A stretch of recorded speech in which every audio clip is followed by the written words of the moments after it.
Hello friend, study spark case के अंदर स्वागत है आपका। चलिए आज हम देखने जा रहे हैं सेट नंबर 785।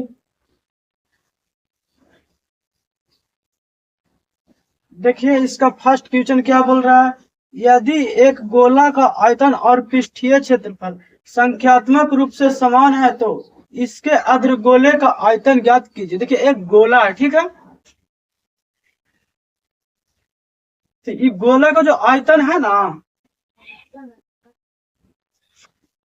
आयतन और जो पृष्ठीय क्षेत्रफल है, पृष्ठीय क्षेत्रफल ये क्या है, समान है संख्यात्मक रूप से। तो देखिए गोला का आयतन क्या होता है, तो बोलिएगा 4/3 पाई आर क्यू। आई समान है। चलिए इसको रेशियो में लिख लेते हैं। और देखिए गोला का पृष्ठीय क्षेत्रफल यानी टोटल सरफेस एरिया बोल दे, टोटल सरफेस एरिया या कर्व सरफेस एरिया, दोनों क्या होता है, गोला का समान होता है, ठीक है। तो देखिए पृष्ठीय क्षेत्रफल कितना होता है गोला का, तो कहिएगा 4 पाई r²। अब देखिए यही गोला का आयतन भी है और यही गोला का पृष्ठीय क्षेत्रफल है, यानी सर दोनों त्रिज्या होगा ना जो आयतन में और पृष्ठीय क्षेत्रफल में दोनों में समान होगा।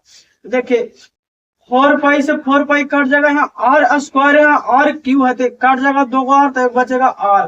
तो r बराबर बोलिएगा 3 आ गया, ठीक है। अब हमसे देखिए क्वेश्चन में पूछ रहा है क्या, अर्धगोला का आयतन। आज गोला का आयतन। अब देखिए अर्धगोला का आयतन, अच्छा ये बताइए वो गोला का आयतन क्या होता है, 4/3 पाई r²। अगर ये गोला को आधा कर दें तो इसका आयतन क्या हो जाएगा, तो बोलिएगा आयतन। आयतन का मतलब क्या होता है, उसमें मात्रा माने हम कितना कोई सामान को रख सकते हैं, उसी को नहीं कहते हैं। तो जैसे देखिए 5 लीटर का डब्बा है तो उसमें 5 लीटर आ रहा है, जैसे उसमें कोई भी पदार्थ रखिएगा तो 5 लीटर आएगा। अब वो डब्बा को काट करके आप आधा कर दिए तब उसमें कितना लीटर आएगा, तो बोलेगा 2.5 लीटर यानी 2.5 लीटर आएगा। तो जब गोला का आयतन 4/3 पाई r³ होता है, आधे गोला का आयतन क्या हो जाएगा, तो बोलेगा 2/3। चलिए यहाँ पर लिख लेते हैं 2/3 पाई r³ हो जाएगा। अब देखिए 2/3 पाई r³, तो देखिए 2/3 पाई का वैल्यू 22/7 रखिए, r³ r बराबर है कितना दी, तो बोलेगा 3। 3 के क्यू का मतलब हम 3 बार लिख दिए, ठीक है। 3 से 3 हो गया कैंसिल। अब देखिए 3 तिया 9 दूनी 18। अब 18 में हमको 22 से गुना करना बटा 7। 18 दूनी कितना होता है 36, हाथ में रह गया 3। अब 18 दूनी 36 और 3 कितना होता है 39/7, ठीक है। अब देखिए इसको भागा दीजिए तो 7×5 कितना होता है 35, हाथ में रह गया 4 तो 46 हो गया, 7×6 का 42, तो बच गया 4, तो 7×5 35 जो कि 56 पॉइंट कितना है, 56.52, जो कि ऑप्शन नंबर कितना हो जाएगा, बी हो जाएगा। चलिए नेक्स्ट क्वेश्चन, एक नंबर क्वेश्चन था। चलिए नेक्स्ट 2 नंबर बोल रहा है, एक विक्रेता दूध में पानी मिलाकर इसे मिश्रण को क्रयमूल्य पर बेचकर 25% लाभ प्राप्त करना चाहता है, तो मिश्रण में पानी और दूध का अनुपात। देखिए एक विक्रेता है ना, वो क्या किया, दूध में पानी मिला दिया है और जिससे उसका जो प्रॉफिट हो रहा है ना, कितना प्रतिशत हो रहा है, तो बोलिएगा 25%। किस कंडीशन में, बोल रहा है ना कि हम क्रयमूल्य 25% के प्रॉफिट हो रहा है, और बोल रहा है कि जितना में हम खरीद के लाए हैं ना, यानी जितना मेरा क्रयमूल्य है, कॉस्ट प्राइस है, उतना ही में हम बेच देंगे। यानी कॉस्ट प्राइस और सेलिंग प्राइस दोनों का हम बराबर रखेंगे। लेकिन वो दूध वाला था जो बेईमान था, क्या किया, जितना में लाया उतना में बेचने का वादा कर रहा, कॉस्ट प्राइस सेलिंग प्राइस समान, लेकिन वो पानी मिला दिया, जिसके वजह से उसका 25% लाभ हो गया। अच्छा 25% को अगर फ्रिक्शन में लिखिएगा तो कितना होगा, तो बोलिएगा 1/4। 1/4 कहने का मतलब अगर 4 यूनिट अगर मिल्क होगा ना, तो 1 यूनिट वाटर होगा।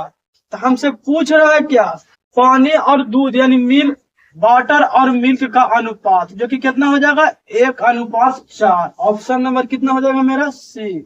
देखिए यहीं पर अगर पूछ देता कि वाटर और टोटल मिक्सचर का अनुपात कितना होगा, वाटर और मिक्सचर का अनुपात, तो देखिए वाटर और मिक्सचर का अनुपात पूछता ना, चलिए लिख देते हैं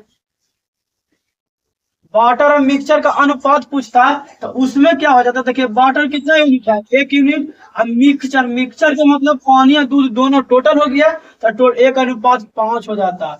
इसी तरह से मिल्क और मिक्सचर पूछता है ना, तो देखिए मिल्क कितना है, मिल्क और मिक्सचर पूछता था तो बोलिएगा मिल्क तो 4 यूनिट है। अब मिक्सचर के मतलब टोटल दूध और पानी दोनों हो गया कहीं, क्योंकि दोनों का मिश्रण है तो कितना हो जाता है, 4:5। लेकिन हमसे पूछा है वाटर और मिल्क, जो कि ऑप्शन नंबर सी हो जाएगा। चलिए नेक्स्ट क्वेश्चन देख। 3 नंबर बोल रहा है, सुरेंद्र ने 2500 रुपए में एक पुरानी साइकिल खरीदी और इसकी मरम्मत पर 300 रुपया खर्च की। उसने इसे 3000 रुपए में बेच दिया, तो उसका लाभ प्रतिशत ज्ञात कीजिए। अच्छा ये बताइए, खरीदा है साइकिल कितना में जी? और खरीद, देखिए कॉस्ट प्राइस के मतलब उसका कितना लागत लगा, यानी उसका कितना किराया मूल्य लगा है। तो 2500 रुपये में खरीदा है, तो देखिए 2500।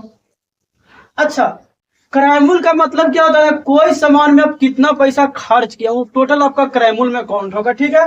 तो 2500 रुपये में खरीदा है और 300 रुपया इसको बनवाने में खर्च कर दिया, तो 300 रुपया ऐड कर दीजिए। तो इसका टोटल खर्च कितना हो गया पॉकेट से, तो बोलिएगा पॉकेट से सर खर्च हो गया 2800 रुपया बोल रहा है। लेकिन जब स्कूटर बन के तैयार हो गया ना, तो इसको मन में आया कि अब साला इसको बेच दो।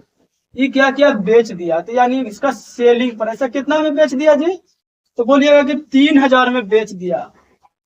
ये बताइए पॉकेट से इसका 2800 रुपया खर्च हो गया है और 3000 में बेचा, तो प्रॉफिट इसका क्या रुपया हुआ, तो बोलिएगा 2800, 3000 में से 2800 घटा के देखते हैं तो हमको 200 रुपया प्रॉफिट नजर आ रहा है। अच्छा, प्रॉफिट या लॉस किस पर होता है, तो बोलिएगा क्रय मूल्य पर होता है, यानी जितना पैसा हम लगाए हैं उस पे होता है।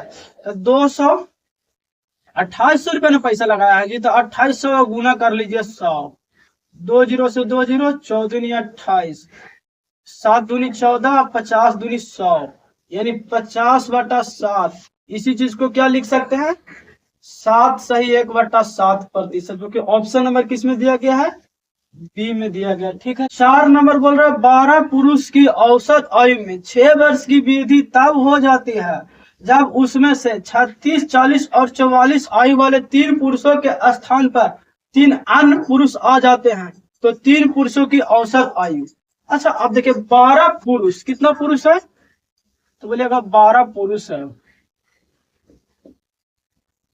इसका औसत जो आयु है ना उसमें वृद्धि होता था, औसत आयु में कितना वृद्धि होता है, तो बोलिएगा 6 वर्ष का, 6 वर्ष। अच्छा ये बताइए औसत का मतलब क्या होता है, जैसे 12 का सब को हम जोड़ के बीच वाला वैल्यू निकालते हैं उसी को तो औसत बोलते हैं। तो 12 पुरुष के आयु में 6 वर्ष का वृद्धि होता है, तो टोटल वृद्धि कितना होगा, तो बोलिएगा कुल वृद्धि जो होगा ना,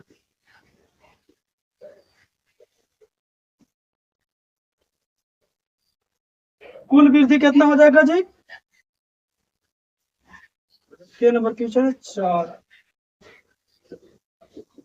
कुल वृद्धि कितना हो जाएगा, तो कहिएगा 1 ऊपर 6 हुआ, 12 को क्या औसत आयु में 6 हो रहा है, यानी 12 के ऊपर कितना हो जाएगा, तो कहिएगा 6 गुना 12, यानी 12 × 5 = 60, वर्षा का 72 वर्ष का वृद्धि होगा। अच्छा ये बताइए 72 वर्ष का वृद्धि हुआ, 3 को आदमी के स्थान पर जो नया 3 आदमी था पहले से कौन, तो कहिएगा 3 आदमी पहले से था, एक 36 के था, 36, 40 और 44 के था, ठीक है। अब ये बताइए तीनों का जोड़िए कितना हो रहा है जी, तो बोलिएगा कि 6 या 4 10, हाथ में 1 और 4 दिया 12, 120। अच्छा ये बताइए 3 आदमी का जो आयु है वो 120 वर्ष है। अब 72 वर्ष की वृद्धि हो गया था, अब तीनों का आयु का योग कितना हो गया, तो बोलिएगा कि 120 अब प्लस 72 कर लेते हैं, यानी 192 वर्ष हो गया। अच्छा ये बताइए 3 आदमी के आयु का योग 192 वर्ष है, चलिए 3 लिख दिया, 3 आदमी का योग 192 वर्ष है, तो औसत क्या हो जाएगा, तो औसत होता है कुल योग अपॉन क्या होता है, कुल संख्या होता है, कुल संख्या होता है। तो कुल योग कितना है 192, अब कुल संख्या 3 गुना, हाँ तो देखिए 18 4 दिया 12 यानी 64 वर्ष हो जाएगा, जो कि ऑप्शन नंबर किस में दिया गया है, सी में दिया गया। ठीक है, 5 नंबर क्वेश्चन बोल रहे हैं, यदि 3% और 6% के लाभ पर किसी वस्तु के विक्रय मूल्य के बीच का अंतर न हो तो निम्नलिखित में से कौन सा विकल्प विक्रय मूल्य के बीच का सही अनुपात है। अच्छा, 3% प्रॉफिट, ये बताइए अगर 3% प्रॉफिट हुआ तो इसका सेलिंग प्राइस कितना होगा, तो बोलिएगा प्रॉफिट। अब सेलिंग प्राइस कितना होगा, तो बोलिएगा सेलिंग प्राइस अगर प्रॉफिट हो रहा था क्रय मूल्य में क्या होता है, कॉस्ट प्राइस में जुटता है। अब कॉस्ट प्राइस हमेशा कितना होता है, सीपी की, चलिए नीचे लिख देते हैं, ऊपर दिखेगा, कॉस्ट प्राइस हमेशा सीपी 100% होता है। तो अब इसका सेलिंग प्राइस कितना हो गया, तो बोलिएगा 103।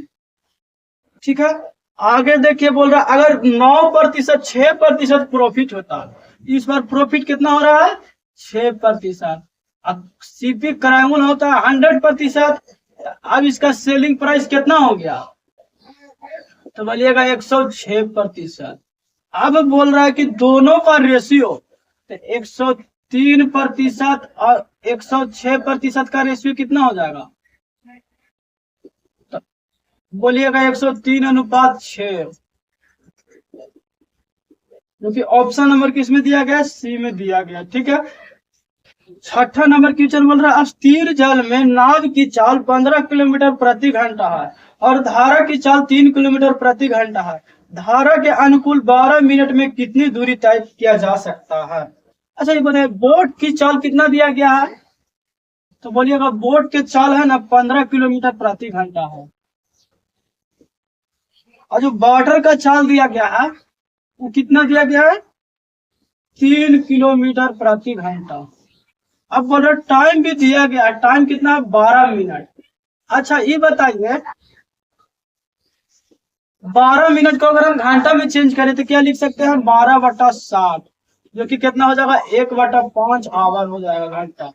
अभी बताइए, देखिए धारा के अनुकूल, अनुकूल का मतलब है ना कि जिधर की धारा बह रहा है ना, इधर अगर धारा जा रहा है तो इसी डायरेक्शन में आप भी अपना बोट लेकर के जा रहे हैं, उसी को बोलते हैं धारा के अनुकूल। ठीक है, तो देखिए सेम डायरेक्शन में जा रहा है तो जुटेगा, तो बोट प्लस वाटर, ये हो गया कितना, बोट प्लस वाटर, ये हो गया चाल, जो कि किसमें है, किलोमीटर प्रति घंटा में। दूरी बराबर क्या होता है, तो डिस्टेंस बराबर होता है दूरी बराबर चाल गुना समय, यानी टाइम लिख लेते हैं। तो बोट प्लस वाटर कितना हो गया था, कहिएगा 15 + 3 गुना समय कितना है, 1/5, यानी 18 गुना 1/5 कितना हो जाएगा, 5 दिया 15, हाथ में रह गया 3 और 6 × 5 = 3.6 किलोमीटर हो जाएगा, जो कि ऑप्शन नंबर किस में दिया गया है, मेरा ए में दिया गया है। चलिए नेक्स्ट 7 नंबर, अनुपम ने 9500 में कुछ पेन खरीदे और उसे 40% पेन 12% की हानि पर और शेष का 1/3 पेन 25% के लाभ पर बेचे। पूरे लेन देन में 10% का लाभ कमाने के लिए उसे शेष पेन कितना प्रतिशत की लाभ पर बेचना चाहिए। देखिए कुल कितना रुपया का पेन खरीदा है, तो बोलिएगा कुल रुपया लगा है ना, उसको रुपये 9500 लगा है। ठीक है, अब देखिए बोल रहा 40%, अब मानते हैं कि पेनों की संख्या 100 है, माना पेन कितना है, 100 है, तो पेन की संख्या अगर 100 माना जाए, 40% पेन, तो 100 का 40% कितना हो जाएगा जी, 40, 100 का 40% 40, अब गुना 40% पेन किस दर से, अच्छा 100 पेन के कीमत मानते हैं पेन 100% है, चलिए 100 न मान करके 100% मान लेते हैं, आंसर प्रतिशत मानते हैं कि पेन मेरा कुल पेन कितना होगा 100%, तो देखिए 40% पेन या 100 भी मान लीजिए, कोई दिक्कत ना है, चलिए 100 मानिए, तो पेनों की संख्या 100 है, तो 40% पेन कितना हो जाएगा, 40 गुना। अच्छा ये बताइए 100 पेन का कीमत 9500 रुपया है, तो एक पेन का कीमत कितना हो जाएगा, तो बोलिएगा 9500 अपॉन 100 करते हैं तो एक पेन का जो कीमत हो जाएगा 95 रुपया हो जाएगा। ठीक है, एक पेन का कीमत कितना हो जाएगा 95 रुपया।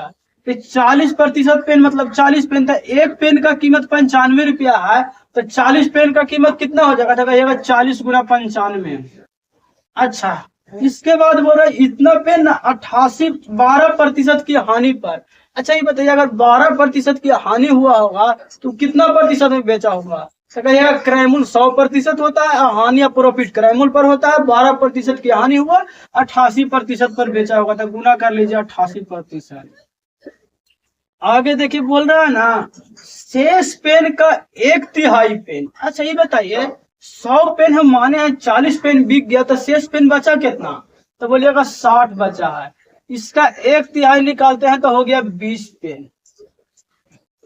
ठीक है, तो देखिए शेष का 1/3 यानी 20 पेन को। अच्छा ये बताइए, 20 पेन, एक पेन का कीमत 95 रुपया है तो 20 पेन का क्रयमूल्य कितना हो जाएगा, तो बोलिएगा 20 गुना 95। अब लेकिन बोल रहा 25% की लाभ पर बेचा गया, यानी इसको कर लीजिए 125, 125 कर लीजिए। ठीक है, उसके बाद बोल रहा है ना पूरे लेन देन में, आप देखिए अच्छा जी बताइए 40 पेन और 20 पेन 60 पेन बिक गया, अब बचा उसके पास कितना, तो कहिएगा 40 पेन, तो प्लस कर लीजिए 40। अच्छा, एक पेन का कीमत 95 है तो 40 पेन का कीमत 40 गुना 95। किस रेट से बिका, तो हम मानते हैं कि X% से बिका होगा, तो X% बराबर। उसके बाद बोला पूरा लेन देन में 10% के लाभ हुआ। अच्छा 10% के लाभ किस पर हुआ होगा, 100 पेन पर हुआ होगा, क्योंकि पूरा लेन देन में हुआ, तो 100 लिख दीजिए। अब एक पेन का कीमत 95 रुपया है तो 100 पेन का कीमत 100 गुना क्या कह दीजिएगा 95। अच्छा 10% के लाभ का मतलब क्या हो गया 110%। चलिए इक्वेशन को आपको समझाते हैं। देखिए यहाँ तक तो आपको बता दिए थे, यहाँ तक गुना कीजिएगा इसको तो कितना आ रहा है 3344 पर 00% में, इसको गुना कीजिएगा तो कितना आ रहा है 23,75,100 और इसको 3801 इतना। अब देखिए इसको अगर इतना लाइएगा तो इसमें ये वाला लेस कीजिएगा तो कितना रहा 3701 के भागा दीजिएगा तो आपको आ जाएगा 124.5%, जो कि प्रॉफिट हो जाएगा कितना 24.5%। ठीक है, बड़ा एक व्यक्ति क्रमशः 3 किलोमीटर प्रति घंटा, 4 किलोमीटर प्रति घंटा और 8 किलोमीटर प्रति घंटा की चाल से समान दूरी तय करता है और कुल मिलाकर 425 मिनट लेता है, तो उसे पूरी उसके द्वारा तय की गई दूरी किलोमीटर में कितनी है। अच्छा बताइए किस चाल से तय कर रहा है, तो बोलिएगा पहला चाल अगर S1 लेते हैं तो 3 किलोमीटर प्रति घंटा है, दूसरा चाल अगर S2 लेते हैं तो 4 किलोमीटर प्रति घंटा, और तीसरा चाल अगर S3 लेते हैं तो 8 किलोमीटर प्रति घंटा। अच्छा तो टोटल टाइम लगा है,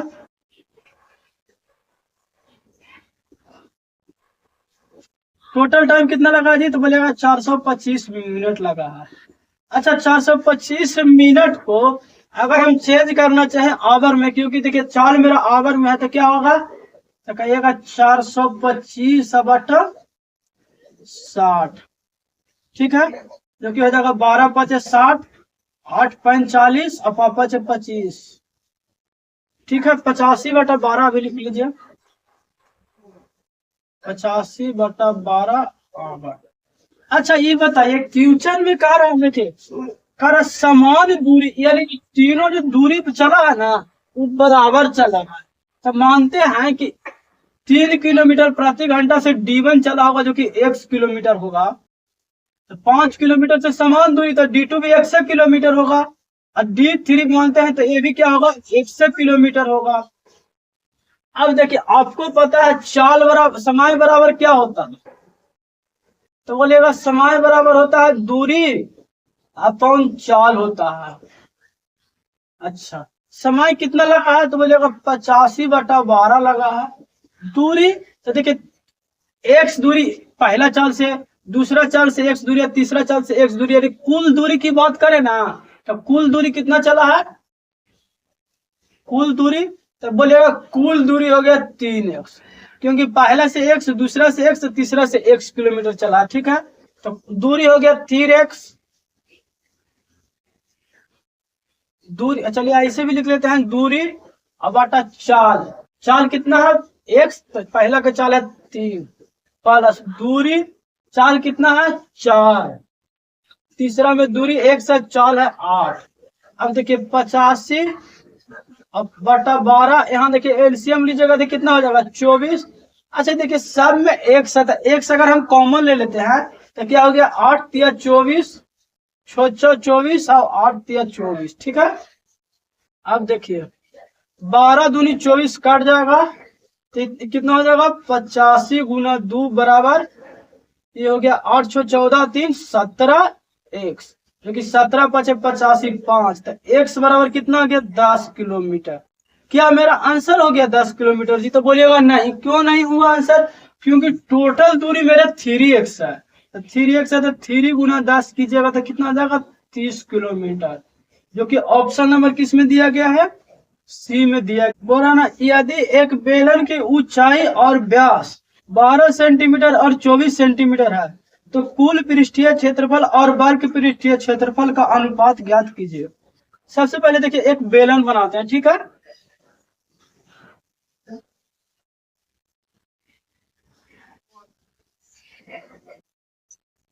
उसके बाद देखिए क्वेश्चन बोल रहा है बेलन का, देखिए बेलन का ऊंचाई यानी जो इसका हाइट है ना, ऊंचाई कितना दिया गया है, बेलन का ऊंचाई 12 सेंटीमीटर है।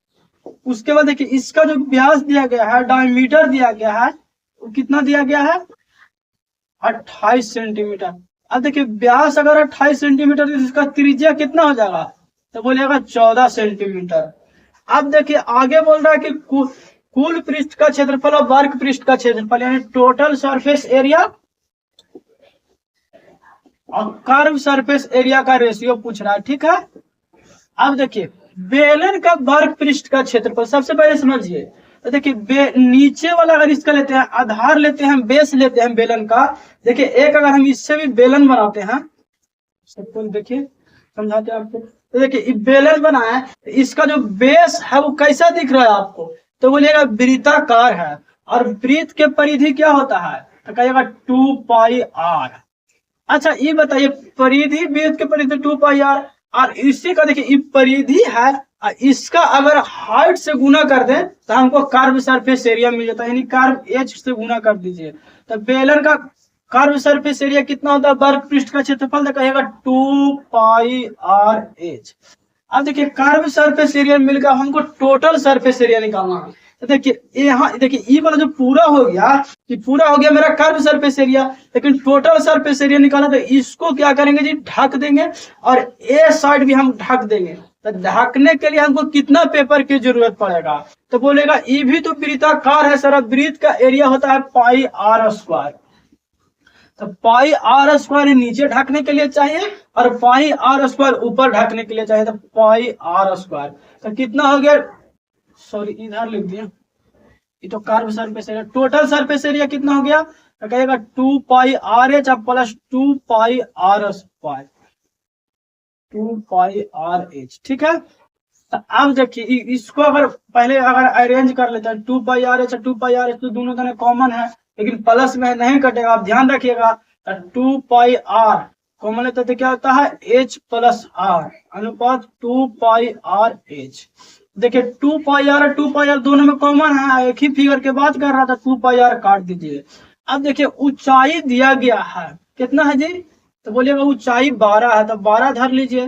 त्रिज्या कितना है 14 है, इसका अनुपात ऊंचाई कितना है 12। देखिए 12 या 14 कितना होता है 26 होता है, 26 अनुपात 12 को हम 13 अनुपात 6 लिख सकते हैं, जो कि ऑप्शन नंबर किस में दिया गया है जी, क्वेश्चन नंबर 9 है ना, ऑप्शन नंबर सी में दिया गया है।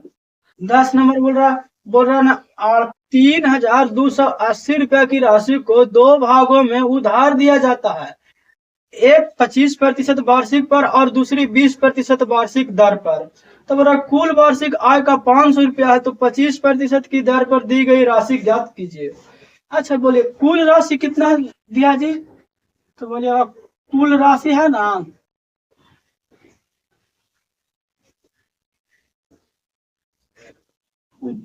2380 रुपया, यही ना है जी, ठीक है, रुपया है। उसके बाद देखिए बोल रहा है ना, दो दर से दिया गया। पहला का जो दर है वो कितना है, एक 20% की दर से 25% की दर से दिया गया है, और दूसरा जो दिया गया है किस दर से दिया गया, 20%। उसके बाद देखिए बोल रहा है ना कुल वसूली, देखिए टाइम दोनों में क्या है, समान है, समय समान है, समय क्या है, समान है। तो ऐसा मानते हैं कि पूछ रहा हमसे किसे 25% की दर से, तो मानते हैं कि 25% की दर से 100 रुपया अगर दिया होगा तो ये हो गया मूलधन। समय को अगर मानते हैं 1 यूनिट, दर कितना है, क्योंकि प्रति वर्ष है, 1 वर्ष माने 25%। अब बाटा क्या हो गया, 100 प्लस, प्लस क्यों करना है, क्योंकि दोनों का जो ब्याज हुआ ना वो 500 रुपया है, तो दोनों का ब्याज अगर 500 रुपया है तो दोनों का ब्याज ऐड करेंगे ना। जब ब्याज बराबर क्या होता है, मूलधन गुने समय गुने दर बटा 100, यानी पहला का ब्याज, और दूसरा का भी एक ब्याज होगा मूलधन गुने समय गुने दर बटा 100। दूसरा का मूलधन तो देखिए टोटल अगर 2380 है, अब पहला अगर x पर दिया तो अब तो पैसा घट गया होगा जी, तो कितना घटा होगा, तो बोलेगा 2380 माइनस x, मूलधन हो गया, समय हो गया। अब देखिए इसको आगे लिखते हैं 500। दर किस दर से दिया है दूसरा, तो बोलिएगा दूसरा दिया है 20% की दर से, तो गुना कर लीजिए 20, अब बाटा कर लीजिए 100, इसका एलसीएम लीजिए 100, तो ये हो गया 25x प्लस 2380 गुना 20 और माइनस 20x बराबर 500। उधर जाएगा तो देखिए 25x में से 20x चल जाएगा तो 5x बराबर, यहाँ 2 को 0 आ जाएगा, 8 दूनी 16 को 6 बाकी है, 3 दूनी 6 1 7 और 2 दूनी 4 बराबर, यहाँ कितना हो जाएगा 500 है, 2 को 0 और आ जाएगा 5x बराबर, इधर घटा दीजिए 5000 यानी 50,000 माइनस 2 को 0 4 7 6, देखिए 0 0 यहाँ हो गया 10, 10 में से 6 गया 4 9 2 24। अब x बराबर कितना हो जाएगा, तो बोलिएगा 520 और 8 5 40, 580 हो जाएगा, सॉरी 520 480 हो जाएगा, क्योंकि ऑप्शन नंबर किस में दिया गया है, बी में मेरा दिया गया है। ठीक है, चलिए नेक्स्ट क्वेश्चन 11 नंबर बोले, राजू ने 4 लैपटॉप को कुल 1,54,005 रुपया में बेचा और उसे 25% की हानि हुई, तो 25% लाभ अर्जित करने के लिए उसे लैपटॉप को कितना में बेचना चाहिए। अच्छा देखिए बेचा के मतलब क्या होता है जी, सेलिंग प्राइस होता है सर उसको। तो देखिए सेलिंग प्राइस जो दिया गया है कितना दिया गया है, तो बोलेगा 1,54,005 रुपया है। अच्छा बोल रहा है 25% की हानि हुआ। अच्छा हानि या लाभ किस पर होता है, बोलेगा क्रयमूल्य पर होता है। अब क्रयमूल्य अपने आप में होता है 100%, अब 25% की हानि हुआ यानी हो गया 75%। तो हम कह सकते हैं कि जो ये रुपया दिया गया 1,54,005 रुपये 75% के बराबर है, क्योंकि 25% की हानि हुआ, तो हम दोनों में लगा लिए बराबर के साइन। अब सोचिए 75% बराबर इतना है, तो 1% बराबर कितना हो जाएगा, तो बोलिएगा 1% बराबर 1,54,005 रुपया अपॉन 75 हो जाएगा। अच्छा ये बताइए हमको 25% लाभ कमाना है, और लाभ हमको कब होगा, तो बोलेगा सर जब हमको क्रयमूल्य से कोई भी सामान अगर ज्यादा में बिकता है ना तो हमको प्रॉफिट होता है। तो 100% अगर इसका सीपी है, कॉस्ट प्राइस है, और हमको 25% के लाभ कमाना है, यानी अब कितना में बेचना होगा 125%, यानी न्यू जो सेलिंग प्राइस होगा ना वो कितना हो जाएगा 125%। तो 1% बराबर इतना, तो 125% बराबर तो कहिएगा गुना 125, प्रतिशत से प्रतिशत कैंसिल कर दीजिए, 25 या 75, अब 25 पचे 25 से देखिए 3 से काट रहा जी, 6 3 9, अब 5 4 5 1 6 जो कि 3 से काट रहा, 5 और 9 भी 3 से काट रहा था, 3 से लगाइए, 5 तिया 15, अब ये 4 4 में 3 लगाइएगा तो 1 तो हो गया 10, तो 3 तिया 9, फिर 10 3 तिया 9, फिर 15 5 तिया 15, इसको गुना कीजिएगा तो 5 5 25, हाथ में 1, 5 तिया 15 2 17, सॉरी हाथ 5 तिया 15 2 17, हाथ में 1, 5 या 15, एक 16 के 6 हाथ में एक, 5 एक 6, 5 एक 25, जो कि ऑप्शन नंबर किस में दिया गया है जी, सी में मेरा दिया गया, सॉरी बी में दिया गया है। चलिए नेक्स्ट क्वेश्चन देखते हैं 12 नंबर।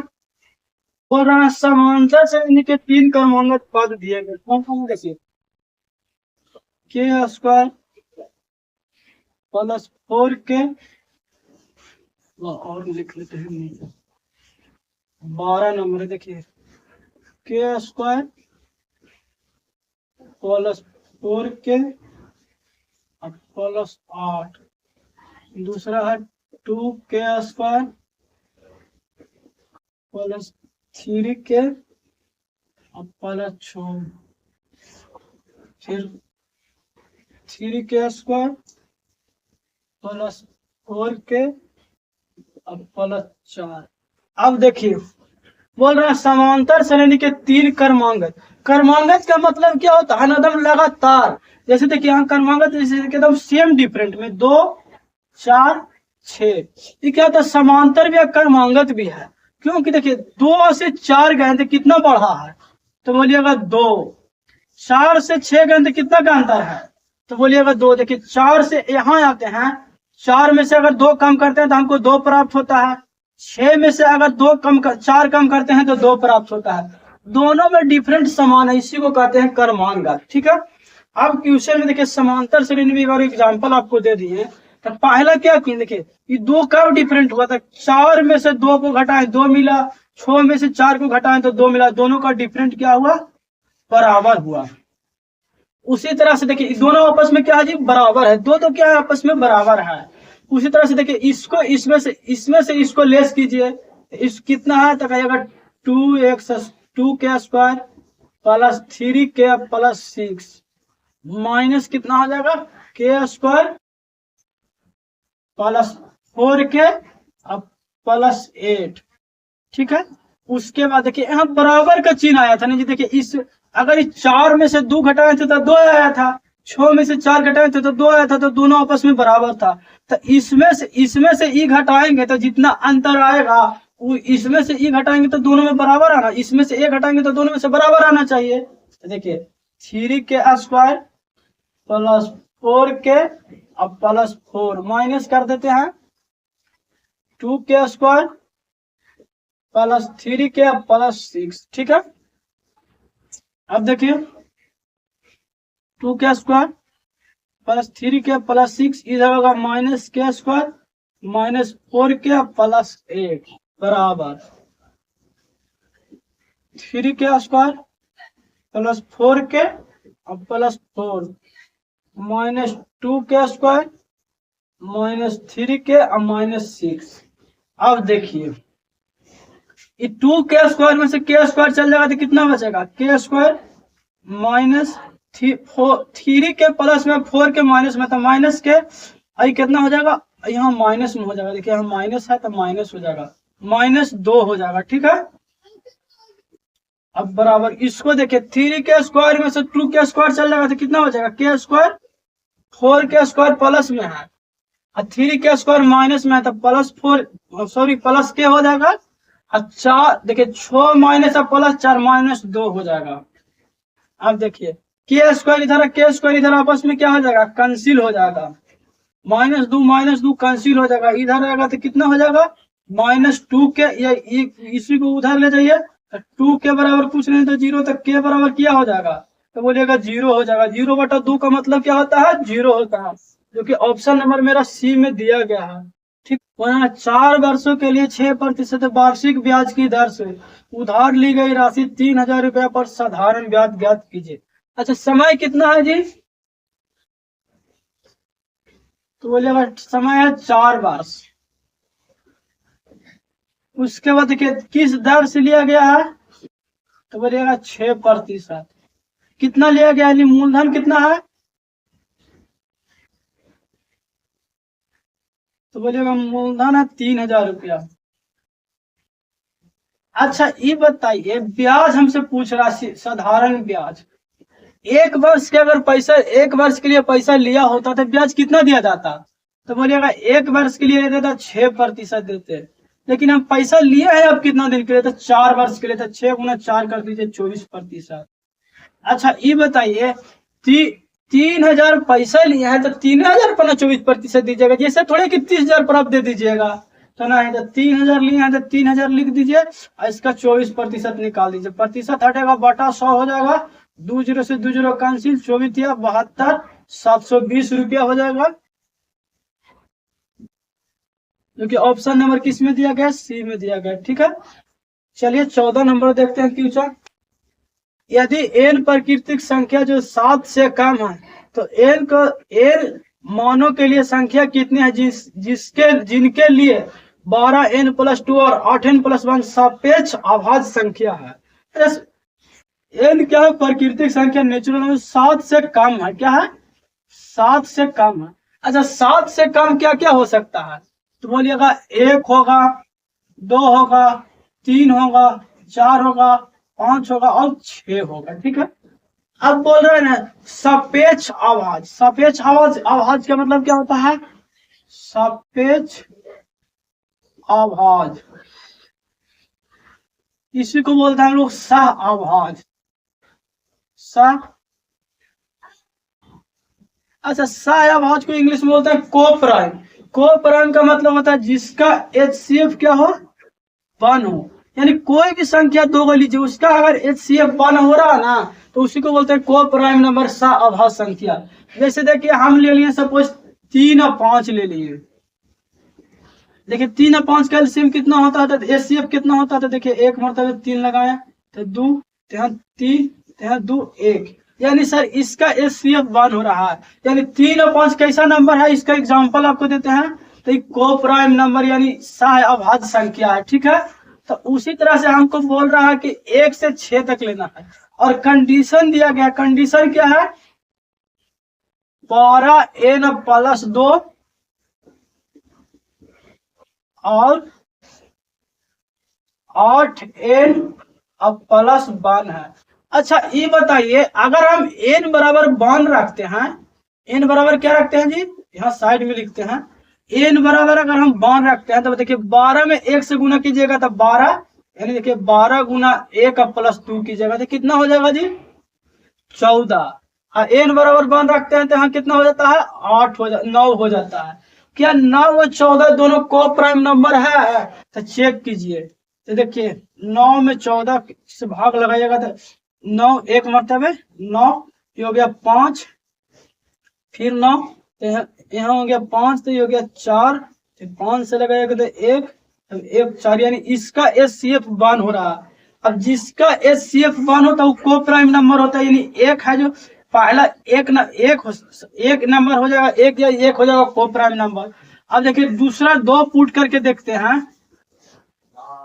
2 यहाँ पुट करते हैं तो देखिए n बराबर 2 रखेंगे तो कितना हो जाएगा, 12 × 2 + 2, ये कितना हो जाएगा, 2 रखेंगे तो 8 × 2 + 1, यानी 12 दूनी 24 और 2 26, 8 दूनी 16 1 17, 26 और 17 कोप्राइम नंबर है, यानी सह अभाज्य संख्या है। तो चलिए चेक करते हैं, यहाँ 17 26 1 मतलब 17, ये हो गया 9, 17 1 मतलब 9, ये हो गया 8 9, यानी 1 बच गया, 1 में 8 से लगाइएगा, यानी 2 भी कोप्राइम नंबर है। उसके बाद 3 वैल्यू पुट करके देखिए, तो 3 वैल्यू पुट करते हैं तो यहाँ 3 हो जाएगा, यहाँ भी 3 हो जाएगा। तो देखिए 12 × 36 और 2 38, यहाँ 8 × 24 और 1 25, ये भी कोप्राइम नंबर होगा। 4 पुट कीजिएगा तो 12 × 4 48 2 50, यहाँ 8 × 4 32 और 1 33, 5 पुट कीजिएगा तो 12 × 5 60 और 2 62 और 8 × 5 40 1 41, 6 पुट कीजिएगा तो कितना हो जाएगा, 12 × 5 60 12 × 6 72 और 2 74, और यहाँ 6 8 × 48 और 49, जो कि 6 प्राइम नंबर है, यानी ऑप्शन नंबर कितना हो जाएगा, ए हो जाएगा, क्योंकि n बराबर 3 रखिए, n बराबर 4 रखिए, n बराबर 5 रखिए, अब चेक कर लीजिएगा, n बराबर 6 रखिएगा, सब कोप्राइम नंबर हो जाएगा, जो कि 6 हो जाएगा, ऑप्शन नंबर ए हो जाएगा। चलिए 15 नंबर क्वेश्चन देखते हैं। बोल रहा 14 सेंटीमीटर त्रिज्या वाले उस वृत्त के शेष भाग का क्षेत्रफल क्या होगा जब उसमें उत्कृष्ट किए गए इनस्क्राइब अधिकतम संभावित क्षेत्रफल वाले वर्ग को उसमें से निकाल कर अलग कर लिया जाता है। अच्छा, एक हम वृत्त बनाते हैं, ठीक है, वृत्त बना लिए। इसका जो त्रिज्या है वो कितना है, तो बोले कहीं में बना दीजिए, त्रिज्या इसका 14 सेंटीमीटर है। ये इसको भी हटा लेते हैं, बाहर में लिख देते हैं, त्रिज्या कितना है, 14 सेंटीमीटर। अच्छा, इसमें से एक हम वर्ग बनाते हैं अधिकतम मान का। हमेशा याद रखें, वृत्त में अधिकतम मान का जो वर्ग आयत होता है ना, वो वर्ग होता है, ठीक है, नोट पॉइंट दे के लिख लीजिएगा। तो ये बोल रहा है कि वर्ग को हम निकाल लेंगे, तो जो शेष भाग का एरिया बच रहा है वो कितना हुआ। अच्छा, ये बताइए, कोई भी जीवा वृत्त के अंदर जो उसका सेंटर से पास होता है उसे क्या कहते हैं, तो बोलेगा विकर्ण बोलते हैं। तो विकर्ण कितना हो गया, तो बोलेगा त्रिज्या अगर 14 है, ये भी 14 होगा, तो विकर्ण हो गया सर 28। विकर्ण को अगर डी से ना लिख करके इसको लिख देते हैं विकर्ण, सबसे अच्छा होगा। विकर्ण कितना हो गया, तो बोलिएगा 28। अच्छा, विकर्ण 28 हुआ।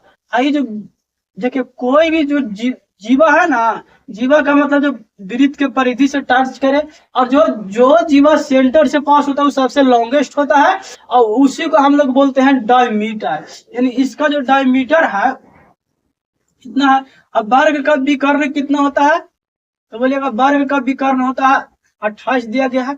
अब वर्ग का विकर्ण होता है √2 गुने भुजा, या ऐसे भी लिख दीजिए, वृत्त का व्यास, वृत्त का व्यास, यानी देखिए वृत्त का जो व्यास हुआ ना, वही देखिए जो जीवा वृत्त के सेंटर से पास होता है वो सबसे लंबा जीवा होता है, और वही वृत्त का व्यास होता है। अब वृत्त का जो व्यास है ना, वही वर्ग का विकर्ण है, यानी वृत्त के व्यास बराबर क्या हो जाएगा, वर्ग का विकर्ण, ठीक है। तो वृत्त के व्यास कितना दिया गया, तो बोलिएगा 28। अब वर्ग का विकर्ण कितना होता है, तो बोलिएगा √2 गुने भुजा। वर्ग का विकर्ण यहाँ लिख लेते हैं √2 गुने भुजा बराबर अगर 28 है, तो ए बराबर कितना हो जाएगा, तो 28 बटा √2, तो ठीक है। तो वर्ग का विकर्ण हो गया 28 √2 गुने भुजा, वर्ग का विकर्ण 28 दिया गया। अब वर्ग का विकर्ण होता है √2 गुने भुजा, ए बराबर कितना हो जाएगा, 28 बाई √2, ठीक है। अब हमसे पूछ रहा दोनों का, देखिए वृत्त का व्यास और वर्ग का विकर्ण बराबर है, यानी ये हो गया। अब जिससे हमको पता चल गया कि 28 √2 हुआ है, हम बराबर के साइन हटा लीजिए, यहाँ कॉमन लगा लीजिए, 28 √2 हो गया।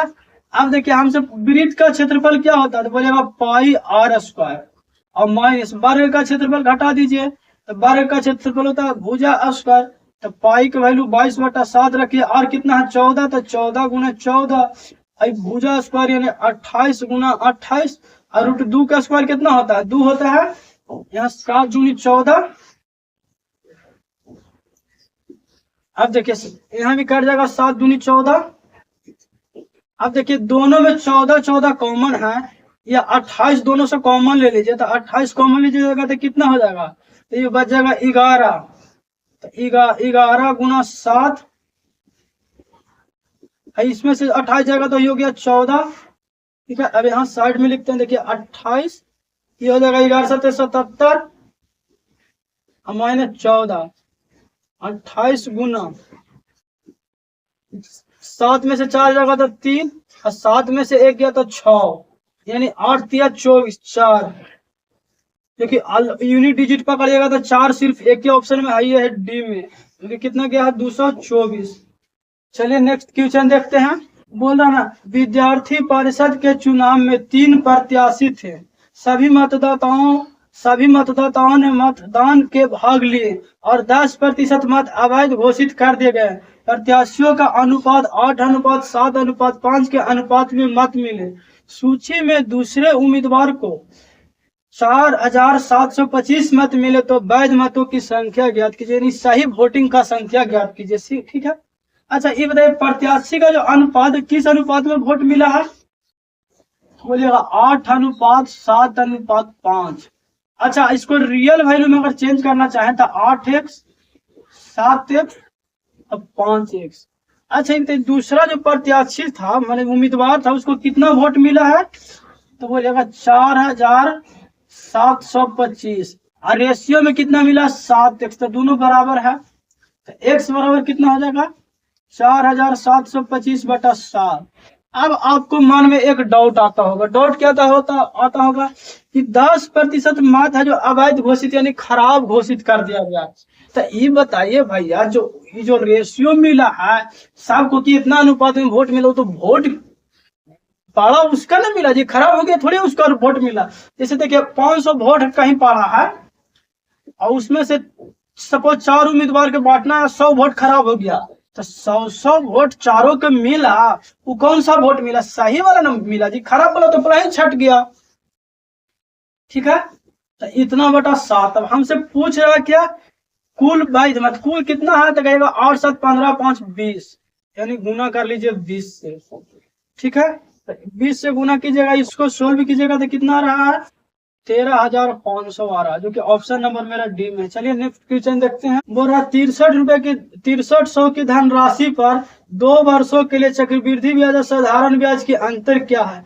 प्रथम वर्ष का जो ब्याज का दर है 14 सही 2/7% और दूसरे वर्ष का 11 सही 1/9% चक्रवृद्धि ब्याज की दर है। अच्छा बताइए कुल राशि कितना है, यानी मूलधन कितना है? तो बोलेगा 63 यानी 6,300 रुपया। ठीक है, अच्छा बोल रहा हमसे पूछ रहा है क्या CI या SI का अंतर? अच्छा दर भी दिया गया है। दर जो पहला है कितना है? 14 सही 2/7% है, और जो दूसरा दर है 11 सही 1/9%। अच्छा इसको हम क्या लिख सकते हैं? तो कहेगा 7 28 2 30, हाथ में 3 7 3 10, 100/7%, जो कि एक सही 1/7 लिख सकते हैं। दूसरा कोई 91 100/9% को हम क्या लिख सकते हैं? 1/9 लिख सकते हैं। अच्छा ये बताइए हमसे पूछ रहा है क्या जी? अंतर पूछ रहा है, ब्याज का अंतर। अब ब्याज का अंतर हमेशा CI-1 यानी चक्रवृद्धि ब्याज माइनस साधारण ब्याज होगा। बोलेगा ऐसा क्यों होता है?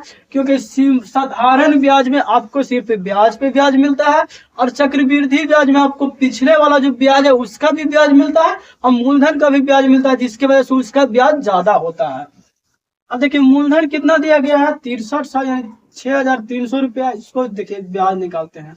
अच्छा पहला जो दर है वो 1/7% है ना जी, तो 1/7 से गुना कीजिए तो कितना हो जाएगा? 9 रुपया ब्याज मिलेगा। दूसरा वर्ष आते हैं तो 1/9 से इसको गुना कीजिएगा तो 700 मिलेगा।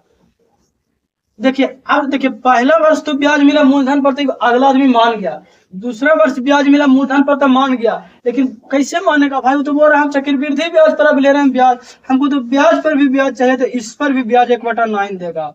तो 9 से गुना कीजिएगा तो 7।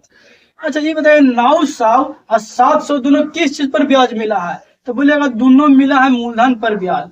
हमेशा आपको पता है जो ब्याज मूलधन पर मिलता है उसे हम क्या कहते हैं? साधारण ब्याज। देखिए ये साधारण ब्याज है, ये जो बच गया वो ये साधारण ब्याज है, टोटल चक्रवृद्धि ब्याज है, तो जो बच गया वो क्या हो गया? अंतर हो गया। हमेशा याद रखिए जो बच जाएगा जो अंतर हो जाएगा CI का अंतर कितना हो जाएगा? 100 हो जाएगा। देखिए ऑप्शन नंबर किस में दिया गया है? ए में दिया गया है।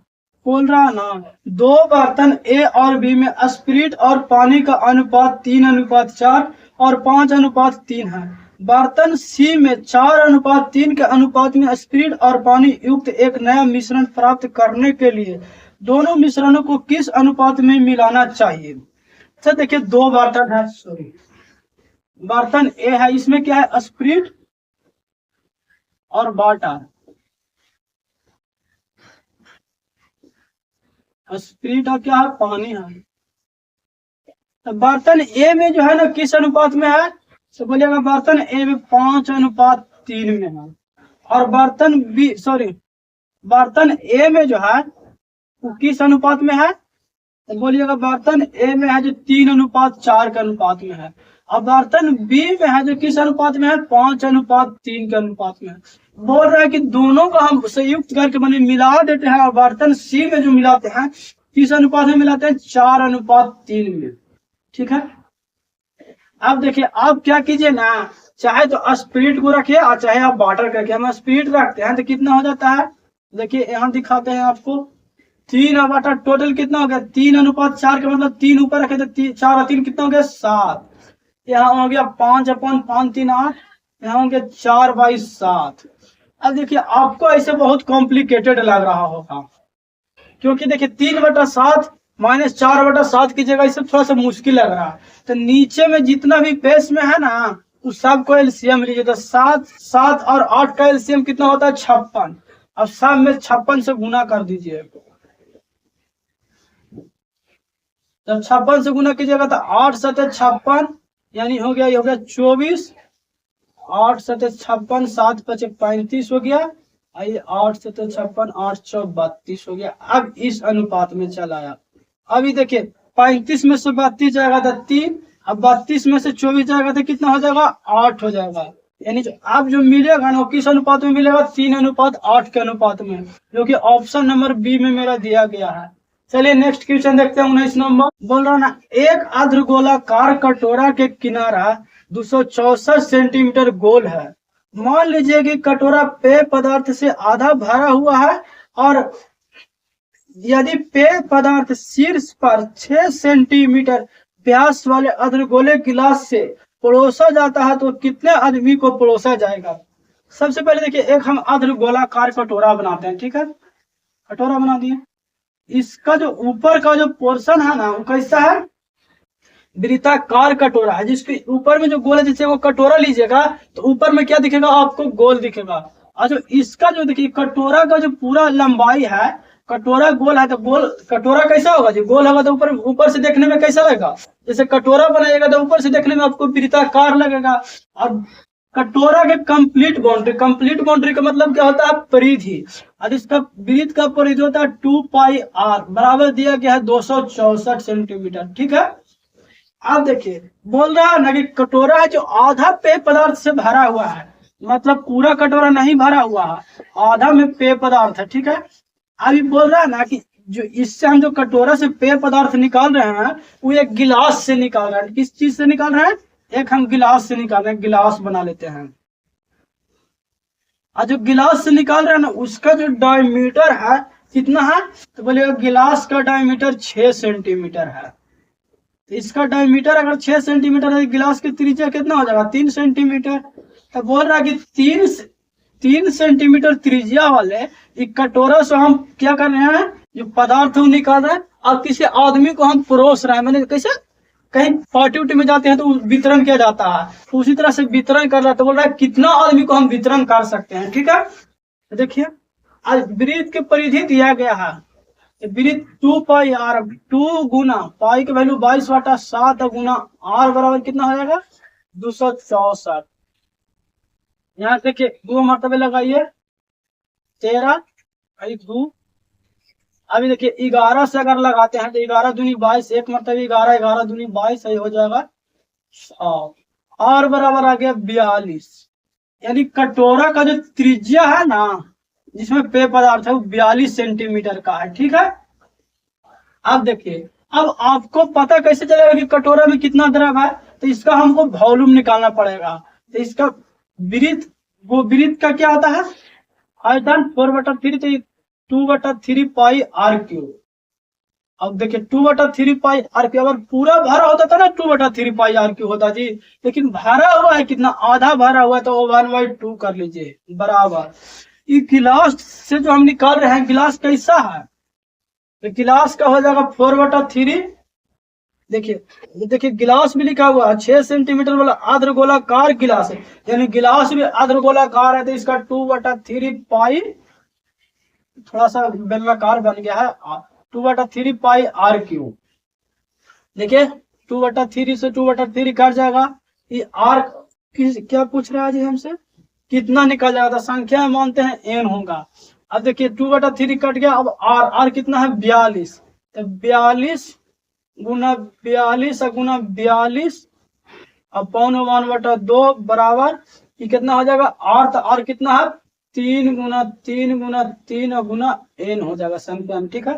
अब देखिए 21 दूनी 42, 7 21 चौथिया 42 और चौथिया 42। अब देखिए 14 गुनी 14 कितना होता है 196 गुना 7 बराबर क्या हो जाएगा n हो जाएगा। 7 छक्का 42 के 2 यूनिट डिजिट मैच कर रहा है, जो कि लास्ट में दो एक ही को हाई है ऑप्शन में। ऑप्शन नंबर कितना है एम, ऑप्शन नंबर दिया गया जो कि कितना हो जाएगा 372 हो जाएगा। ठीक है, चलिए नेक्स्ट क्वेश्चन देखते हैं 20 नंबर। 84 और 108 का महत्व यानी सीएफ पूछ रहा है। ठीक है, 84 या 108 का, तो देखिए यहाँ 84 108 एक मरतबा लगाइएगा तो 84 4 2 24 84 24 72 12 24 लग जाएगा, तो ऑप्शन हो जाएगा 3 नंबर 12। चलिए नेक्स्ट क्वेश्चन देखते हैं 21 नंबर, सॉरी क्वेश्चन नंबर 20 था जी, 28 लिखा गया। बोल रहा 6 वर्षों के लिए 9% वार्षिक ब्याज की दर से उधार ली गई राशि 2500 का साधारण ब्याज। अच्छा, मूलधन कितना है कहिएगा 2500, समय 6 वर्ष है, उसके बाद दर 9% ब्याज पूछ रहा है। अच्छा, एक वर्ष के लिए अगर पैसा लिया होता तो ब्याज कितना मिलता, तो बोलिएगा 6%, 9%, सॉरी 9%। ब्याज लिया 6 वर्ष के लिए तो 9 गुना 6 तो कितना हो गया 54%। अच्छा, मूलधन बना ब्याज मिलता है जी, तो 2500 के 54% निकाल दीजिए, 54/100, 25 गुना 54 की जगह तो कितना आ जाएगा 1350 आ जाएगा, जो कि ऑप्शन नंबर डी। चलिए नेक्स्ट क्वेश्चन देखते हैं 22 नंबर। बोल रहे ना एक शहर की जनसंख्या 25,000 है और वार्षिक जन्म दर और मृत्यु दर 4.5% और 2.5% है। 2 वर्ष बाद शहर की जनसंख्या में कितना वृद्धि होगा। अच्छा, वर्तमान जनसंख्या कितना दिया गया है, वर्तमान जो जनसंख्या दिया गया कितनी 22। अच्छा, जन्म दर कितना है, तो बोलेगा 4.5% जन्म दर है, और मृत्यु दर कितना है 2.5%। तो प्रति वर्ष कितना देखिए 4.5 की वृद्धि हो रहा है और 2.5 उसमें मृत्यु हो रहा है, तो प्रति वर्ष वृद्धि कितना हो रहा है 2 वर्ष 2%। अब देखिए 2 वर्ष बाद इसमें भी होता है सक्सेसिव घटना, मानी जिस पर जनसंख्या फिर उसी पर बढ़ेगा। कहने का मतलब इस बार 102 पर 2% हुआ, अगला बार 102 पर फिर 102 बढ़ेगा, ऐसा नहीं कि 100 पर बढ़ेगा। यानी क्या होता है जैसे कंपाउंड इंटरेस्ट में कैसे चलता है उसी तरह से इसमें चलता है। तो 2% को लिखिए 2 + 2 और प्लस प्लस प्लस 2 गुना 2 या बटा 100 यानी 4.04% हो जाएगा। अच्छा, 22 50 और 20 कि हमको 4.04% हटेगा तो बटा 100 20 से 20 225 और गुना कितना हो जाएगा 40.4, जो कि गुना कीजिएगा तो कितना हो जाएगा 90 आ जाएगा, ऑप्शन बी हो जाएगा। चलिए नेक्स्ट क्वेश्चन देखते हैं। देखिए कारण मान लीजिए कि एक्स वाई जेड 3 अंकों की संख्या है और एक्स वाई जेड तथा जेड वाई एक्स का अंतर डी है, तो डी को 99 से भाग देने पर शेष क्या होगा। देखिए क्या सा संख्या है एक्स वाई जेड और हमसे पूछ रहा है किसको X Y Z minus Z Y X का अंतर। चलिए एक्स वाई जेड, अब आपको पता है अगर हम संख्या 32 लिखते हैं तो स्थानीय मान पढ़े होंगे, 32 को क्या लिखेंगे एक नंबर पर है ना जी, तो 1 गुना 2 लिखते हैं। देखिए इकाई 2 नंबर पर है तो इसको हम क्या लिखते हैं 10 गुना 3, 1 गुना 2 2 और 10 गुना 3 30, जो कि टोटल हो गया 32, जो कि संख्या भी 32 था। उसी तरह से अगर हम इसको लिखें ऊपर वाला संख्या को लिखें तो देखिए जेड को हम क्या लिख सकते हैं, तो बोलिएगा जेड 1 नंबर पर है तो 1 गुना जेड लिखेंगे, वाई 2 नंबर पर है तो 10 गुना वाई लिखेंगे, और एक्स 3 नंबर पर है ना तो 100 गुना 3 लिखेंगे। 100 गुना एक्स लिखेंगे, ठीक है। अब लिख दिए तो ई कितना हो गया जी, तो बोलेगा जेड 10/, ये हो गया 100x। अब देखिए पूछ रहा हमसे एक्स का वैल्यू कितना है, तो बोलेगा 100। इसको नीचे लिख लेते हैं आपको समझने के लिए, x/z माइनस z/x का वैल्यू पूछ रहा है। एक्स का वैल्यू कितना है, एक्स के नंबर पर है, एक्स की वैल्यू 100x।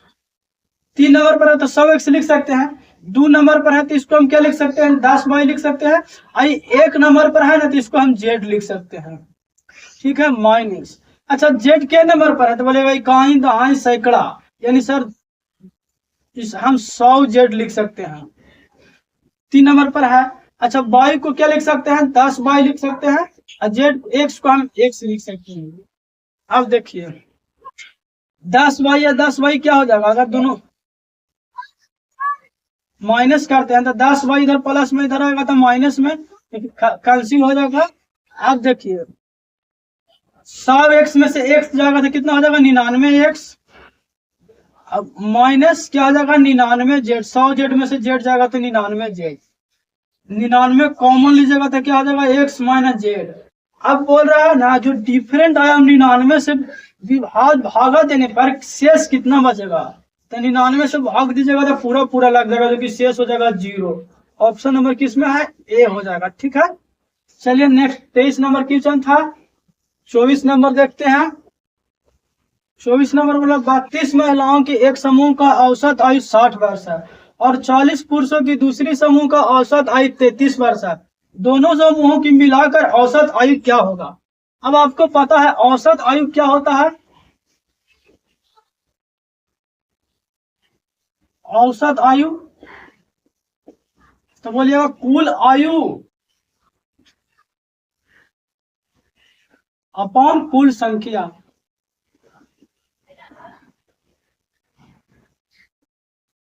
तो देखिए अब बोल रहे हैं ना 60, देखिए 32 महिलाओं का औसत आयु 60 वर्ष है।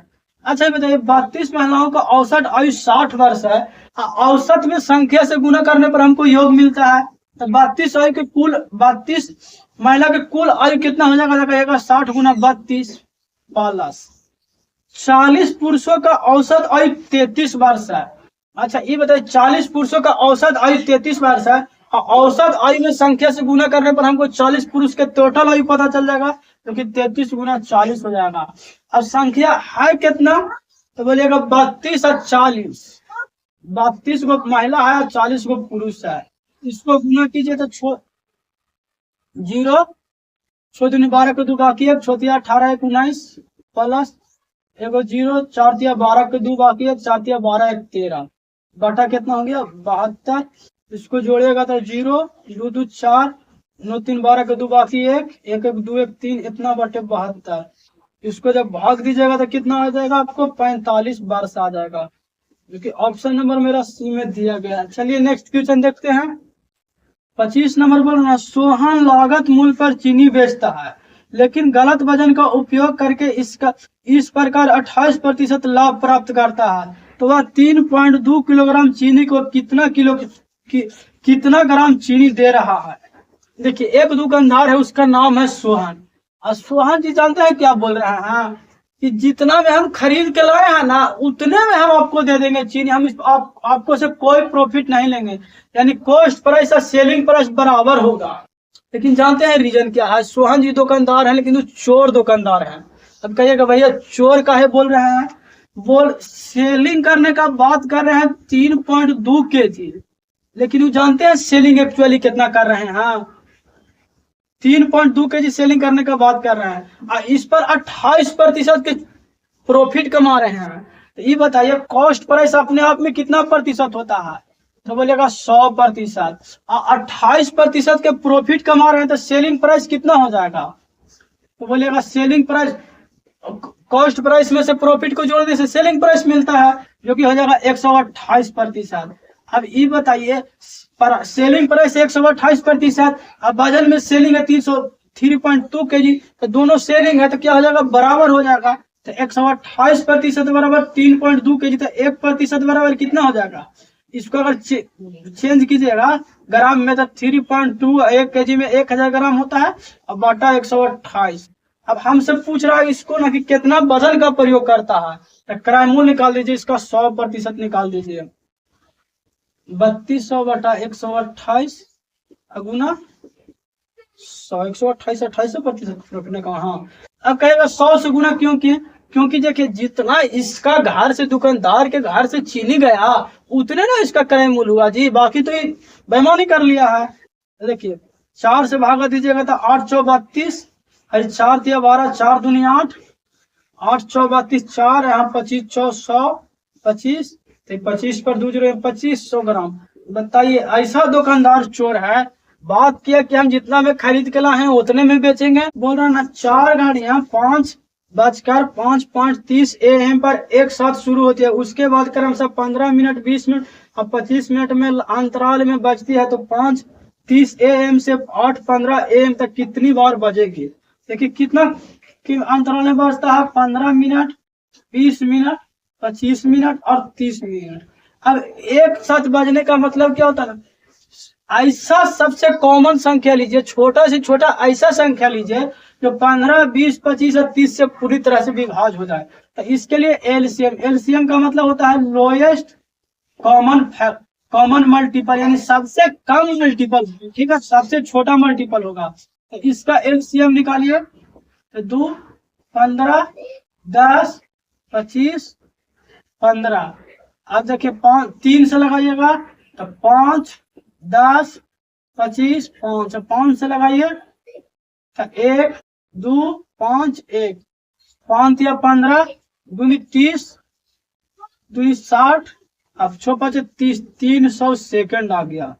अच्छा 300 सेकंड को अगर हम मिनट में चेंज करते हैं तो क्या होता है, 300 बटा 60 यानी हो जाएगा 5 मिनट, यानी हर 5 मिनट पे चारों घड़ियां एक साथ बजेगी। अब बज रही है कहां से, 5:05 AM से 8:15 AM तक। तो देखिए 5 से 3 8, 3 घंटा होता है, लेकिन 15 मिनट कम हुआ, यानी 2 आवर 45 मिनट हुआ। अच्छा ये बताइए 2 आवर 45 मिनट को क्या लिख सकते हैं, तो 2 घंटा बराबर 120 मिनट और प्लस 45 मिनट, यानी 165 मिनट हो गया।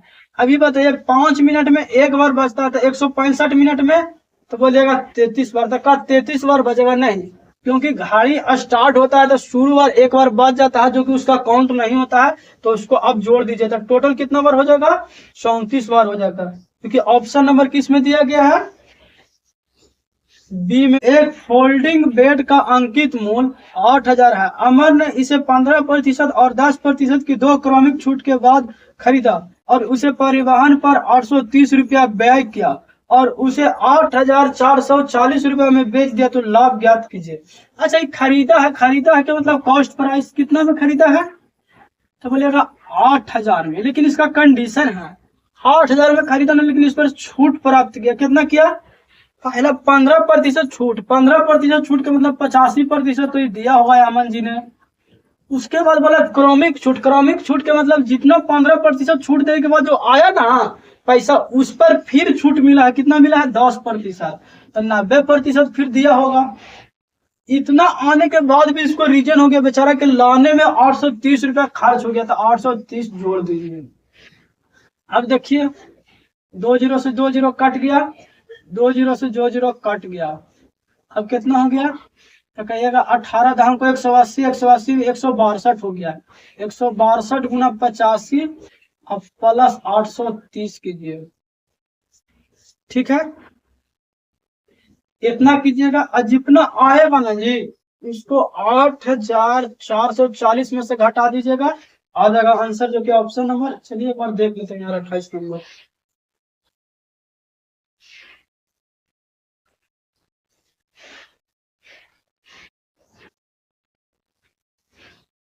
देखिए थोड़ा सा कॉम्प्लिकेटेड है। 28 नंबर गुना करके कितना आया था जी, 8440 माइनस 4600 आया, ये गुना करके कितना आया है 4600, 14,000 आया, 14,600। अभी देखिए 14,600 क्रैनुल लगा है और 8,440 में बेचा है, तो दोनों को क्या कीजिए, घटा दीजिए। तो घटाइएगा तो कितना आ रहा है,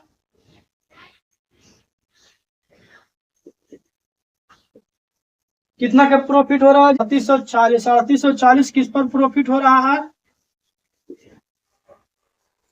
इतना पर गुना कीजिएगा, 100 कितना प्रतिशत के प्रॉफिट हुआ, इसको इतना का प्रॉफिट हुआ, 3840 का जो कि प्रॉफिट है पूछ रहा था। ठीक है, चलिए नेक्स्ट क्वेश्चन देखते हैं। 29 नंबर बोला, ए और बी किसी काम को 15 दिन और 25 दिन में पूरा कर सकते हैं। उन्होंने 5 दिन के लिए एक साथ काम किए, जिसके बाद बी को सी में बदल दिया गया और शेष काम ए और सी अगले 4 दिन में पूरा किए, तो सी अकेले उस काम को कितने दिन में पूरा करेंगे। देखिए ए की वो काम को कितना दिन में कर रहा है, 15 दिन में, और उसी काम को बी है जो 25 दिन में कर रहा था। दोनों का एलसीएम अपनी निकालेंगे, 75 आया होगा, जो कि पापा से 25 और 25 या 75, यानी ए अगर एक दिन में 5 यूनिट काम करता है, 15 दिन में 75 यूनिट कर लेगा। बी अगर एक दिन में 3 यूनिट करता है, 25 दिन में 75 यूनिट कर लेगा।